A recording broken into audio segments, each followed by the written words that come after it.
Earth's temperature is quickly rising. Ice caps are melting, sea levels are rising, and guess who's to blame? We all are.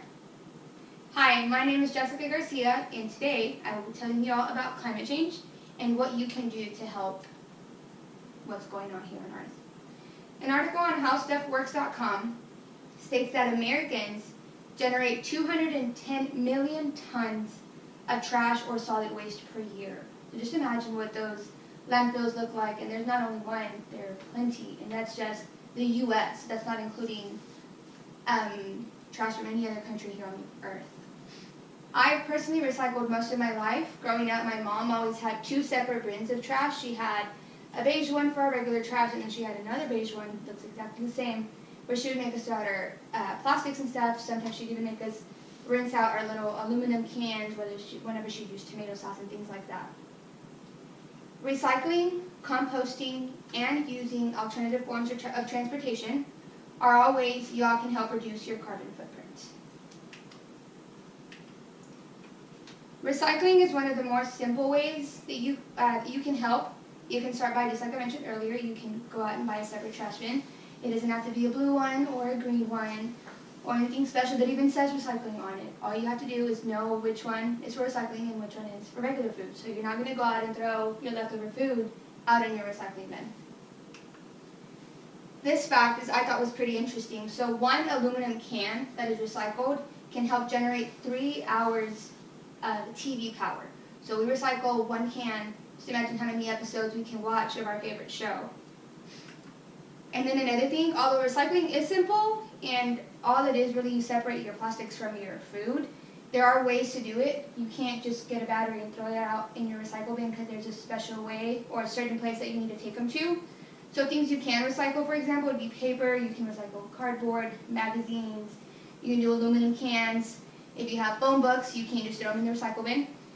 Things you can't throw in the recycle bin would be like ceramics, metal, heat-resistant glass. So you can't throw out Pyrex, that's not recyclable, and neither is ovenware, just like ovenware in general.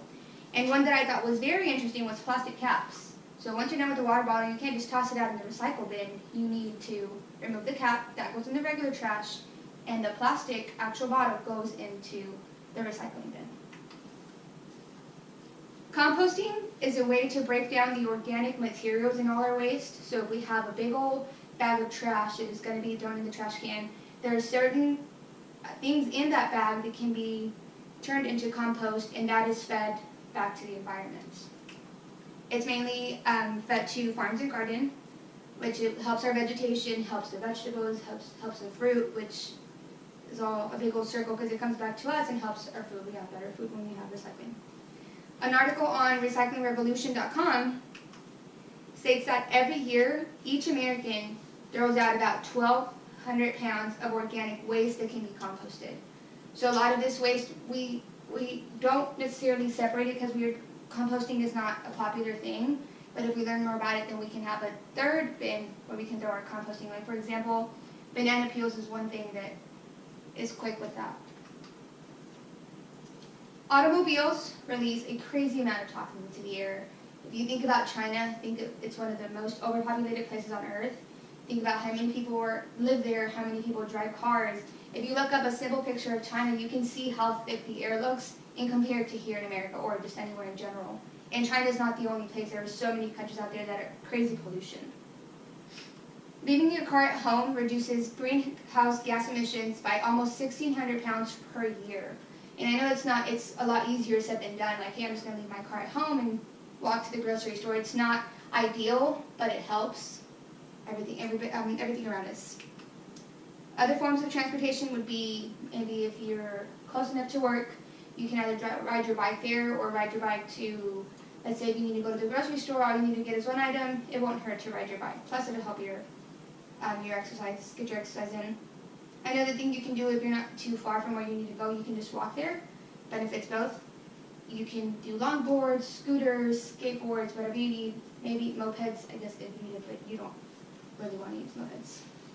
The last thing would be carpooling, and this is mainly for those that aren't physically able to either ride a bike or skateboards and things like that. So again, reducing our carbon footprint sounds a bit intricate, especially when I talk about how you can't just throw out batteries in the bin, and how you need to take off the plastic cap and things like that. But once you turn it into a habit, then it becomes easier and it helps everybody around us. Recycling, composting, and using alternative ways of transportation are all ways that we can all help. And again, Earth's temperature is quickly rising, and it's not going to stop unless we change our ways. After all, we are responsible for climate change, and you don't want to end up like this little guy. Thank you. Now, if y'all can, please fill out your analysis forms. How do I turn it on?